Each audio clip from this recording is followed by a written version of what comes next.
Hürmetli mümin Müslümanlar, azizli kardeşlerimiz, indi Allah Subhanahu ve Teala ushbu mübarek bulan Cuma saatlerimizni hayırlı kılıp, barımızga da hayırlı, bereketli, nimetler, hamile kuşkan ameller yapısını, tiğan amellerden tıyılıp, hamile kılan izi amellerimizni Allah Teala kabul kılıp, hata kimçiliklerini gafrayıp, tileklerine, hamide maksatlarına, iyi bulurlar, Allah Teala barşamıza da nasip etsin, indi yük vakitlerine var edip, yarab aralarına yakın edip, faras olan, elbette indi Cuma saatlerinde şükrana hamide, rahmet saflarına basıp, Allah Subhanahu ve Teala'ya itaat edip, dua kılıp, hürmetli mümin Müslümanlar, barçamızı da yerde beşine bizimle kuruyor bikşar, Allah Teala hoşunu bırak olan Cuma saatlerine hayırlı kılsın.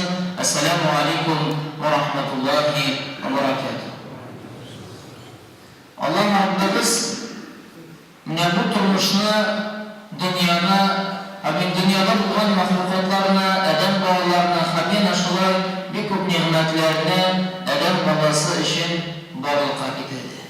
Yine şulay bu turmuşta Adem babası için kuplerde bulunan nimetler, şeyde bulunan elbette indi nimetler, Allah Rabbimiz için bu turmuşta Adem babası yaşayan işrakta şükür hem rahmet edip, elbette indi bir hisap nimetler Allah Teala bilir.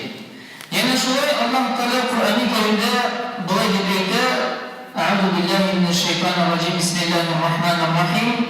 Kul illahumma malikel mulki tu'til mulka men teşâ. Allah Teala bu turmuşta hürmetli din kardeşler, elbette Adem babası için bir kup nimet verir. Hem de bu nimetlerini eğer de yine biz sana parasak sanıyoruz. Çünkü Allah Teala yıldızlarını, kutlarını, şular rızıklarını, hem de bereketlerini Adem babası için bilir. Hem de bizim tüm maksat ne bu nimetini kabul edip, rahmet edip, hayırlı umur getiriyor. Allah Teala bu rızıklarını elbette indi her bir Adem babasını veriyor. Eğer de bala tuvarken hiçşeksiz bu bala rızık bilen tuvar, bakıt bilen tuvar. Hani de ılık şerekeler bırşılmamız Allah Teala onu rızık indire de aşağıda da özünün mal mülketini de verir. Şunun için cemaat Allah Teala bu nimetini bizge verirken Allah'a şükür biz bakıtlı kişiler. Eğer Allah Teala bizge mümkünçlik verirken biz eğer de nimetini kuru alsak, kabul edip yaşayalsak elbette o bakıt. Annenin bu bakıtını kıyıp yaşar için Allah Teala bu turmuşta bir kup nimet verir. Fakat Adem babası onu kıyıp onlar rahmet edip yaşar için elbette indi Adem babası gamel gıybet kılar. Allah Teala'ya rahmet eder. Hani bu bulan hata kimçiliklerden arındığı için Allah Teala bize bir kup nimet hani mümkünçilik bile. Ramazan şerif ayında Ramazan okur, taravih namazlarını okur, yeni şuraya nefil orazalar, nefil namazlar, teheccüd namazlar, hani bu cemaat Allah Teala'nın büledi. Büled bu bütün kişidir. Eğer bu büledini biz alırsak, biz bakıtlı bularız. Eğer de kurmi kalsak, eşeksiz Adem babası uzun gibi. Ama lakin Allah Teala bütün nimetini, bütün mahlukatlarını, hamile rızıklarını bizim için verir. Amin de Allah Teala Kur'an-ı Kerim'de ise قُلِ اللّٰهُمَّ مَالِكَ الْمُلْكِ تُؤْتِي الْمُلْكَ مَنْ تَشَاءُ تُؤْتِي الْمُلْكَ مَنْ تَشَاءُ وَتَنْزِعُ الْمُلْكَ مِمَّنْ تَشَاءُ وتعز من تشاء وتذل من تشاء بيدك الخير إنك على كل شيء قدير. Bu cemaatlik mühim sözler Allah Teala Kur'an-ı Kerim'de bizge ite biz Allah Teala vakit dua kılarız, sürüyoruz. Ya Allah'ım sen barca balıklara hiçşeksiz padişahtır. Hamidimizin dileyen kişiye Allah Teala balıkını, nimetini bilir.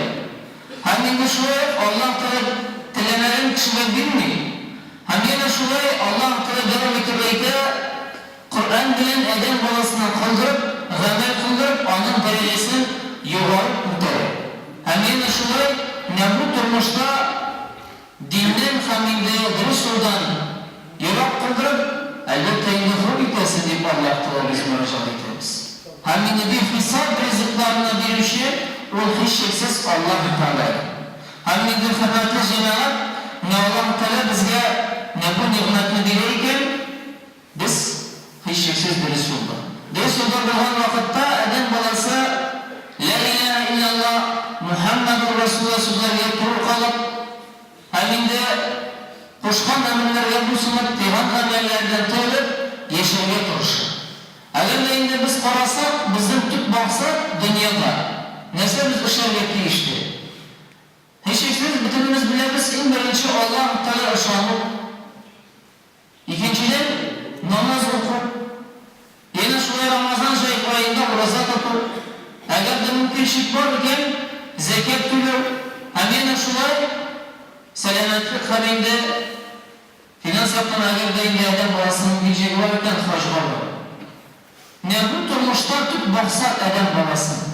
Adam babasının tüp maksata şu, ama lakin bu turmuşta Allah da bizge yine başka yollarını, başka mümkünçliklerini bilir. Gıybedet kılır için, hamid ecil savaplarını tutlar için Allah Teala bizge bir çok nimet verir. Onun için Cenab-ı Allah Teala'nın hikmetiyle Kur'an-ı Kerim'de Allah Teala ayet Bismillahirrahmanirrahim İnna Allah yarzuku men yeşâ'u bi'ayri hisab. Yani ne bu rızıklarını bilişi Allah'tır.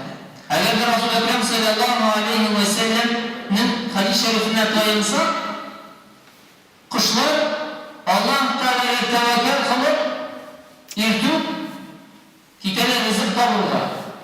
Hani de bu rızıklarını tabır için Allah Teala'ya tevekkül kılıp tabırlar. Hani de kişkemanın bağlarına rızıklarını abdilerler. Negerlerden balası şuraya tevekkül kılıp yeşil olsa Allah Teala'yı kumiden tevekkül kılıp hani de bu rızıkını Allah Teala bilir. Hani de eğer de bu olmayken rızık hani de onu kılırsa hiç şeksiz sinneti olur. Bir gün de onu alamaz. Eğer de o sinneti bulmazsa o bir kaşın da sinneti bulmaz.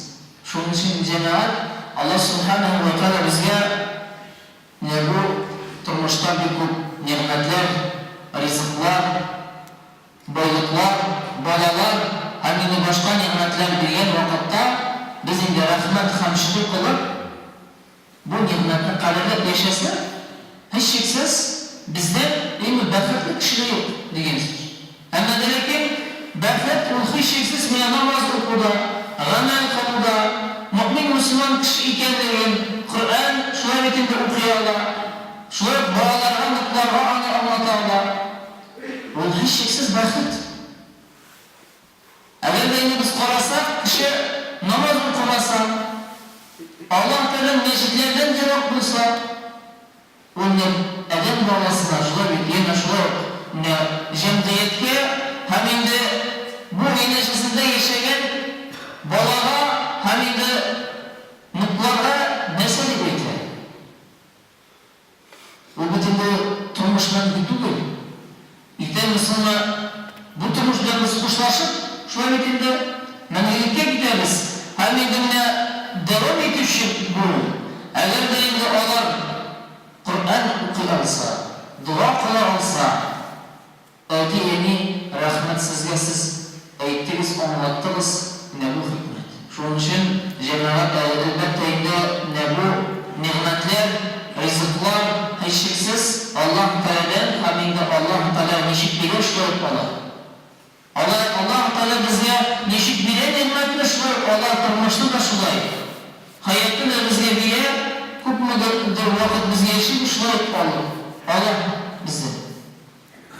Şunun için Cenab-ı Allah Teala'ya tevekkül kılıp yaşayalsak, rahmet edip yaşayalsak, hiç şeksiz biz diri solda oluruz. Allah Rabbimiz Kur'an-ı Kerim'de haminde Peygamber Muhammed sallallahu aleyhi ve sellem uzun turmuşu bilen bize gösterler. Niçin? Şöyle bitinde Allah Teala'nın bereketi ki eğer de bereket bulsa